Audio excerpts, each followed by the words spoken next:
አንድ ቀን በልጆቼ ላይ እልተያይዘን አንተዋወቅም። ላስይሽሻለሁ፣ ምን እልሻለሁ። የግል ጥቅሜንም አይፈልግም፣ የእሱንም ጥቅም አልፈልግም። ተከባብረን ሁለት ልጅ በሚገባ አሳደጉ። ግን በጣም ከሚደሰተው ነገር በዛ ሰዓት ህግም አግዞኛል። ይሄ ህፃን ልጅ እሁድ ለታ በ4 ሰዓት አባቱ ይዞት ይሄዳል። በ11 ሰዓት ይመልስ። የቁም እስረኛ ነው እንዴ? ዳኛዋስ ቢሆን እንዴት መሰልሽ? እድሜ ቆሞ አይጠብቀውም። ህፃኑን ልጅ ተንከባክቦ አይዞ አይዞ ብለን አሁን ነው በትምህርት እና በእድሜው ላይ መሄድ ያለብን እንዴ። ምን ነው ዲግሪ ይዣለሁ እንላለን። እንደ ዲግሪ ነው ማሰብ ያለብን።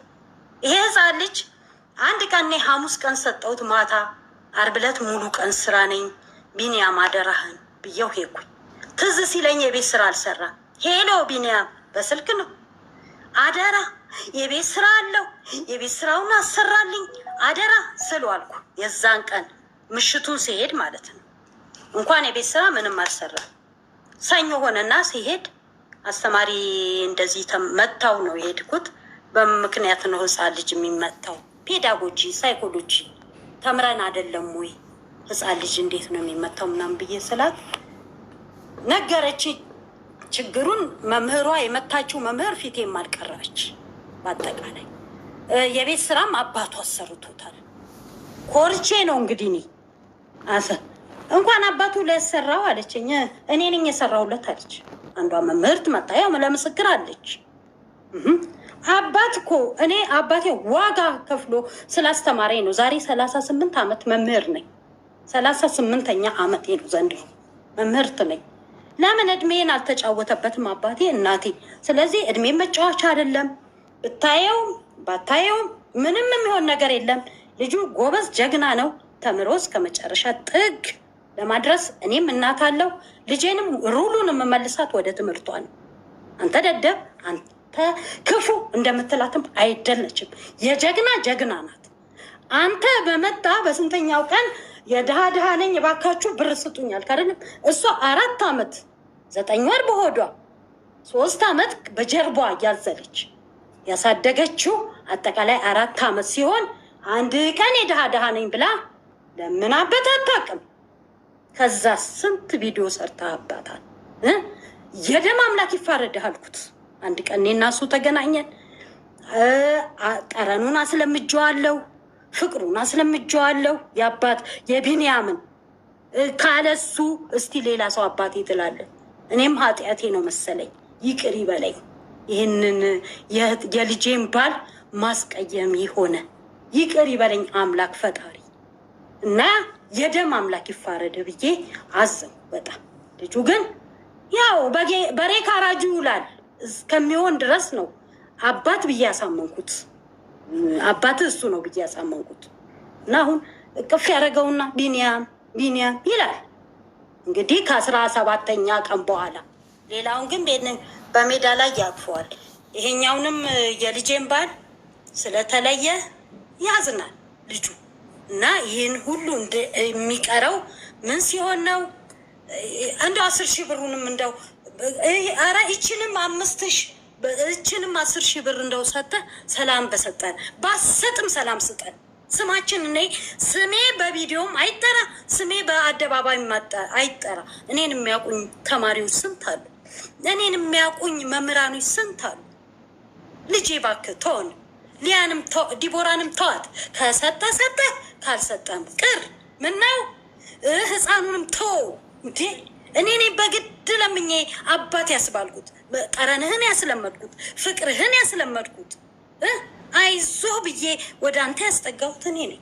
አሁን ዛሬ ኩርምት ስታረገኝ ደነገኩ። እውነቴን እነግርሻለሁ። በልጁ ላይ ያለ ቪዲዮ፣ በህሷ ላይ ያለ ቪዲዮ ልጁን አስተምሮ ዳር ያወጣል። ስላናገራችሁኝ አመሰግናለሁ። እግዚአብሔር ይስጥልኝ። እኛም በጣም እናመሰግናለን። ቆይ ማዘርንም በጣም ማመስገን እፈልጋለሁ። በመጀመሪያ ደረጃ ከመጀመሪያው ጀምሮ ከዛኛው ጊዜ ከቀረባችሁ ጊዜ ጀምሮ ምን ያህል አብራሽ እንደቆመች ስትነግሪን ነበረ እና ለሌሎች እናቶችም ምሳሌ ትሆናለች። ልጆች እንደዚህ አይነት ነገር ሲያጋጥመን እንዴት እናት የልጇ ባክቦን ሆና መቆም እንዳለባት ማሳያ እናት ናት። እና እናትሽን በመጀመሪያ ደረጃ እንደዚህ በጣም ስለምደግፍሽ እንድትማሪ በሚደርስብሽ በእያንዳንዱ ነገር ከጀርባሽ ቆማ የጀርባ አጥንት ስለምትሆንሽ እሷን ማመስገን እንፈልጋለን። ለብዙ እናቶች ምሳሌ ትሆናለች እና እናመሰግናለን በይልኝ። አይሆፕ እየሰማች ነው አለች፣ እየሰማች ነው። በጣም ነው የምናመሰግነው። እውነት ለልጅሽ እንደዚህ መከታ ስለሆንሻት በጣም እናመሰግናለን። እንዲያውም ይቅርታ አድርግልኝ ጣልቃ ልግባና እንዲህ ታዝቡ እነሱን የሚያቀራርብ ያለ ሰው አልመሰለኝም ነበረ። የብዙ ጊዜ ሀሳቤም ቢሆን እንዲህ ስለ ጣልቃ ገብተሽ በመካከል ችግራቸውን ስለተረዳሽ አንቺም ተባረኪ፣ እኔም አመሰግናለሁ። አሚን። በጣም ነው የምናመሰግነው። ሁሉም እናቶች እንደ አንቺ እንደዚህ ከሴት ልጃቸው ጎን ሁሌም በክፉም በደጉም ስታጠፋም ሳታጠፋም ሁሌ በልጃቸው የሚኮሩ እናቶች እንዲበዙልን እንፈልጋለን እና እናመሰግናለን ከልጅሽ ጎን ስለሆንሽ። የምር እንዴት አፕሪሼት ስታረግሽ ጃጅ ማድረግ አንችልም። ትምጣ ብዬ ዲቦራ መታ ታሪኳን ስትናገር የእኔ ተከታዮች መሲ በጌታ እህቴ የአመት የቤት ኪራይ እችላታለሁ አለች። የተለያየ ነገር አገዝናት፣ ፎሎ አደረጓት፣ ማስታወቂያ አሰሯት ብዬ ነገርኩላትኝ እና መታ ታሪኳን ተ አንተ ባትመጣ እሷ አትመጣም። እሷ ኦልሬዲ ተቀጥራ በጉልበቷ ለፍታ አገሯ ላይ ልጇን አዝላ እየሰራች ህይወቷን ልጇን እያሳደገች ነበር። ማንም አያውቃትም ተደብቃ። አንተ ቀድመ ከወጣክ በኋላ ያንተን እውነታ ለማረጋገጥ ነው እኔ በሌለችበት አንተን ብቻ ሰምተን እውነታውን ማወቅ ስለማንችል ግዴታ ባለጉዳዩ መጠራት አለባት ብዬ ቁጥሯን የተቀበልኩክ ራይት። ከዛ የጠራኋትኝ ስለዚህ አንተ ነህ ቀድማ የወጣኸው እንጂ እሷ አይደለችም ቀድማ ሚዲያ ላይ የወጣችሁ ለማለት ፈልጌ ነው። ይሄ እንዝጋውና ስሜት ማስረጃ ሳናይ ቪዲዮ መስራቱን ማወቅ አልችልም። የድሃ ድሃ ነኝ ብሎ የሰራበትን ቪዲዮ ቪዲዮ ልንገርሽ አቡዬ፣ አንቺ ጋር መጣሁኝ አቡዬ እንደዚህ ቻሌንጅ ፈልጋለሁ፣ ቻሌንጅ ካለ የሚሰጠኝ ፎሎ ቻሌንጅ ሊሆን ይችላል ምናምን ብዬ አልኩሽ። እኔ ምንም ሳልደረግ ኤኒዌይ እሷ ታገዘች እና ሄድኩኝ። ከዛ ከመውጣቴ በፊት የሆነ ቪዲዮ ቀርቤ ነበረ የሆነ ልጅ ጋር ገባሽ? የሆነ ፖድካስት ቀርቤ ነበር። እኔ አቅሜ የለኝም፣ ማገዝ የሚችል ሰው ካለ ቢያግዘኝ ደስ ይለኛል፣ እንደዚህ ሚዲያ ላይ መስራት እፈልጋለሁ ምናምን ብዬ ቪዲዮ ሰርቶ ነበር። ፖድካስቱ ተለቋል አለ። እሱም ፖድካስት ሰርቼም አልታገዝኩም። ምንም ነገር እንትን የለም። እኔ በናቲ ከዛ አሁን ማዘር ያልቻለችው ናቲን ይዞ ነው ያለችው። ናትዬን ይዤ ከናትዬ ጋር ከመጫወት ከመሳሳቅ እሱን ተሸክሚው ከመዞር መጫወቻ ቦታ ከመውሰድ ውጪ ቪዲዮ የሰራሁት ነገር ካለ እኔ በዚህ ህዝብ ፊት ልቀጣ። ናቲን ይዤ ናቲን ሳቲስ ብቻህን የድሃ ድሃ ነኝ እርዱኝ ብለሃል። ይህን ቪዲዮ የሰራሁት መቼ ነው ታውቂያለሽ? ከ1 ወር በፊት ነው። ይህን ቪዲዮ ያ ማለት እኔና ናቲ ከተለያየ 8 ወር ምናምን ምን ብዬ የሰራው መሰለሽ? ቱ ቢ ኦነስት ሚዲያ ላይ ወጥቼ አግዙኝ ብዬ ነበረ። እናቴ ትሙት አልታገዝኩም። እነግርሻለሁ 4 ሰዎች አግዞኛል። መላክ አንደኛው የሆነ ሀገር 9,000 አንዷ ከአሜሪካ 30,000 የሆነ ነገር እንደዚህ አድርገው አግዘውኛል። ከዛ ውጭ ለቢኒ አግዤዋለሁ የሚል ሰው ካለ ይምጣው ነው። ከዛ ዩቲዩብ የተበላሽ ምናምን ላይ ወጥቼ ዩቲዩብ እየሰራው ነበር አይደል? ኤክስፔክት እንደማደርገው አልሄደልኝም። ቻሌንጅ የሚባል ነገር አለ። ሁሉም ሰው ቻሌንጅ ሰጥተዋል። ጤና ስለሌለው ወር ደግሞ ምናምን አይደለም ቻሌንጅ የሚሰጠው ሰው አለ። ቻሌንጅ ስጡኝ ነው ያልኩት።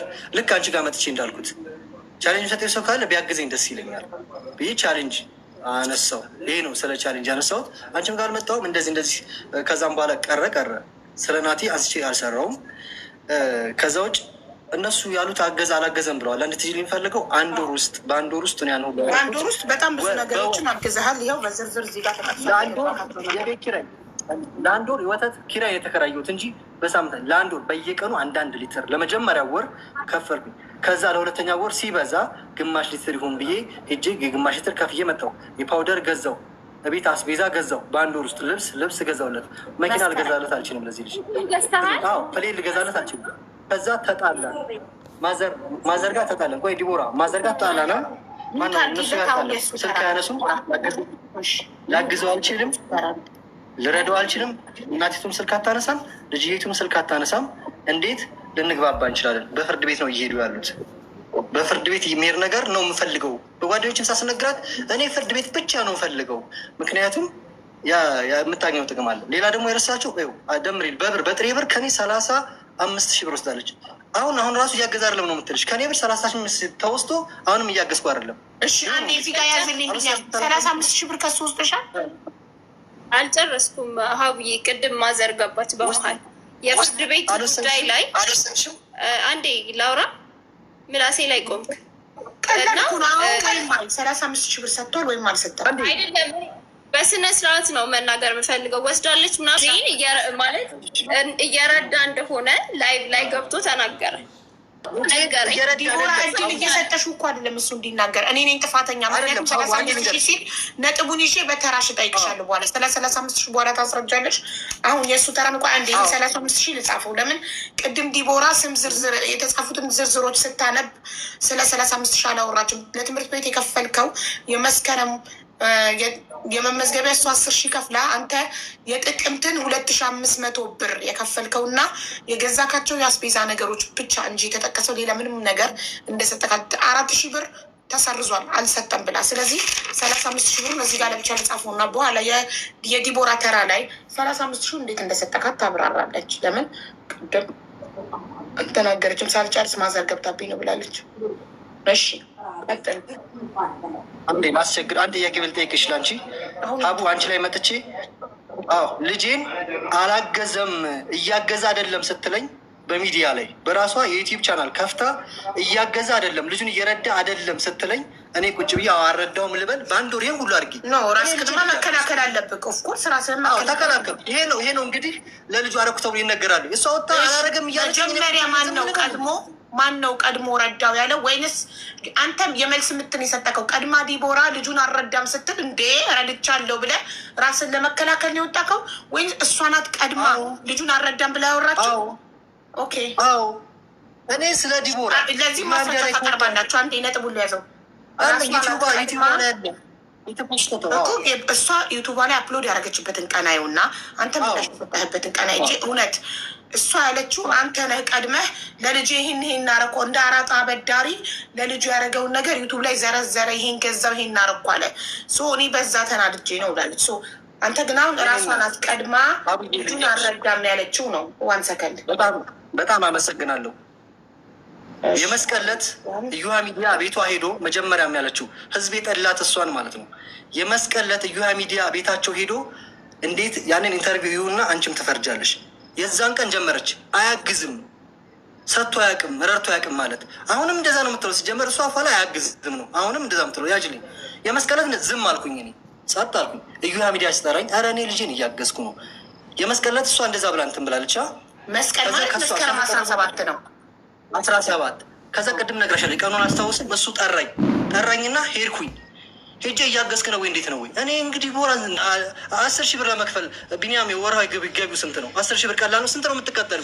ከኮየ ፈጬ ቦሌ መድኃኒዓለም ሄደሽ ኤርፖርት ለመስራት በወር 5,000 ብር ነው የምትቀጠሉ። አንድ መምህር የሚቀጠረው በወር 10,000 ብር ነው። ቢኒያም መንግስት ነው እንዳስል 25,000 ብር ደሞዝተኛ ነኝ ብላለች ቅድም አልሰማክ? አረ በጭራሽ ከየት አመጣው ነው እንትን የምትለው? እኔ የማውቀው ነገር የለም። አክስቷ ቤት የምንኖር ልጅ ደሞዟን የምታውቀው እሷ ናት። አክስቷ ቤት አንቺ አክስትሽ እየተረገጥሽ እየተሰደብሽ አክስትሽ ቤት አትኖሪም። ከአክስቷ ቤት የወጣችው እኔ ሚዲያ ላይ ወጥቼ የአንቺ ከስተመር የአንቺ ኦዲየንስ ባገዛቻት በተከራይ ይችላል መሲ በጌታ ባከራይ ይችላል። ከዛ ደግሞ ቢኒያም ስሜን አጠፋለች። ከሰስኩት ውጤቱ አርብ ይመጣል ስትለኝ አዎ ከሳኛለች አርብ ይመጣል። ዲቦራ ከሰሰችን ብዬ ብሰራ መሲ የፈለገችው ምትላት እኔ ከመሲ ጋር ኮንታክት አላደርግ እንጂ ምን አገባ። ከሰስኩት አለች። አዎ ከሳኛለች ብዬ ሰራ አንተ ስለሰራ ነው እሷ ያላገዘችኝ እንዴ። መጀመሪያ እኮ ሰርታችኋል እናንተ በቲክቶክ ከሰነዋል ይመጣል ብላችሁ። ስለዚህ እናንተ ከሰነዋል ስትሉ አዎ ከሰውኛል እንደዚህ ተፈርዶብኛል ብዬ ቪዲዮ ሰራ መሲ ከለከለችኝ አለች። ስከለክላት አላዩ መሲ በጌታ እኔ እህት ናት። የረዳችሁን ታሪኳን የቤት ሰምታ ነው እሷ በራሷ አጥንታ ማቆም መብቷ ነው። የአመት የቤት ኪራይ ነበር ቃል የገባችው። ከዛ በኋላ የሰማችሁን ሰምታ የመተው መብት አለ። በሰው ገንዘብ እኔ ለምን አቆምሽ ብዬ መጠየቅ አልችልም አይደል? ሰው ከገዛ ኪሱ ሲረዳ እስካመነበት ድረስ ነው የሚረዳው። ስለዚህ እኔ ቢኒያም አልደረስኩባትም። ከለክላትም እኔ ምንም አላወራች አላቃትም። መሲም ምንም የማውቀው ነገር የለም። ከለከለችኝ። ስለዚህ 100,000 ብር ክፈልኝ አንተ ነህ ስሜን አጠፋ አለችኝ። የቱ ጋር ነው ስሟን ያጠፋሁት? ዲቦራ አይዞሽ ፎሎ አድርጓ ከማለት ውጪ ቆይ 100,000 ብር የጠየቀችበት ምክንያት አንደኛ እሱ ቪዲዮ ስለሰራብኝ ያው መሲ በጌታ እንደውም አንድ ቁጥር እየጻፈች ትገባለች። እሱ ቪዲዮ ስለሰራብኝ ቆይ አንዴ፣ እሱ ቪዲዮ በመስራቱ ምክንያት ማስታወቂያ ስራ አንዴ ዲቦራ ተራሽ ላይ የኔ እናት ረጅም ሰዓት ሰጥቼሽ ነበር። አሁን የእሱ ተራ ነው ፕሊዝ። እሱ ቪዲዮ ስለሰራብኝ እና ማስታወቂያ መስራት አልቻልኩም። ኮመንት ላይ ይሰድቡኛል። እኔ ባዮ ላይ ስልክ ቁጥሬን ያስቀመጥኩትኝ ለስራ እንዲደወልልኝ ማስታወቂያ ለመስራት እንጂ የእሱ ተከታዮች እየደወሉ እንዲሰድቡኝ አይደለም። ስለዚህ እሱ ቪዲዮ ሰርቶ ባደረገው ተጽዕኖ ምክንያት ሴቶችም ወንዶችም ተከታዮቹ አድናቂዎቹ እየደወሉ አንቺ ግን ምን አይነት ጨካኝ ነሽ እንደዚህ እንደዚህ እያሉ ይናገሩኛል። በዛ የሞራል ካሳ ህግ አጥንቻለሁ። ሳልፈልግ ህግ አጥንቻለሁ። ራሴ ነኝ እንትኑን ስምምነቱን የምጽፈው ውል ነው ምናምን። እዛ ላይ 100,000 ብር ካሳ ይዘህና ሽማግሌዎቹን ይዘህ ስመጣ አልኩት ብላ 100,000 ብር መጠየቋን አንተን አምናለች እኮ ለደረሰባት ተጽዕኖ ነው 100,000 ብር ጠይቃችሁ። አብዬ እኔ ልናገር? መስዬ አንዴ መሲ ትናገር ፕሊስ። መስዬ እንዴት ነሽ? እንዴት ነሽ አብዬ? ቅርታ በተደጋጋሚ ስምሽ ስለተነሳኝ። ኧረ ችግር የለም ችግር የለም። እኔ ያቆምኩበት ምክንያት ያው እንዳሉት እነሱ እየወጡ ሲካሰሱ እሷም ሜንሽን አድርጎት ነበር ለመስቀል ገንዘብ ሲሰጣት ኢቭን እንደሚሰጣት እንኳን ለነሱ አልተናገረም።